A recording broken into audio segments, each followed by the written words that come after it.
since the Olympics kicked off in Coventry, and new figures show the number of people playing sport in the region has significantly increased. Well, Sport England says over a 3-month period last summer, the numbers went up by more than 30,000 on the year before. Our reporter Nick Clitheroe has been looking at the impact London 2012 has made here in the Midlands.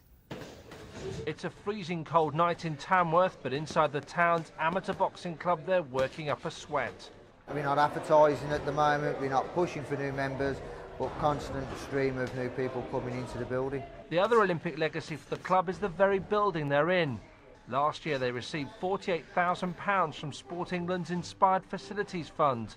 It helped them move to these new premises and transform them into a gym more than double the size of their old home. It's warm, it's bright, it's comfortable, it's dry. We've got the advantage of having 3 rings, where before we only had 1 ring. Sport England have also released new figures revealing the number of people taking part in sport in the West Midlands went up by more than 30,000 in the 3 months from mid-July last year. But not everyone is convinced this is proof yet that the Olympics have left a permanent legacy. It's a bit like the Wimbledon spike, that we call it. After Wimbledon, you see you can't get on a tennis court for keen people. So you have this spike after events, following events, but it subsequently tends to drop. So we need to wait a little longer, I think. There's also one major problem to overcome. Cutbacks have bitten hard at local authorities who often provide the facilities that sports clubs use. Take Stoke-on-Trent Gymnastics Club, which is run by the council. They've just put up the fees to gymnasts by more than 40% and want to move them to a new home.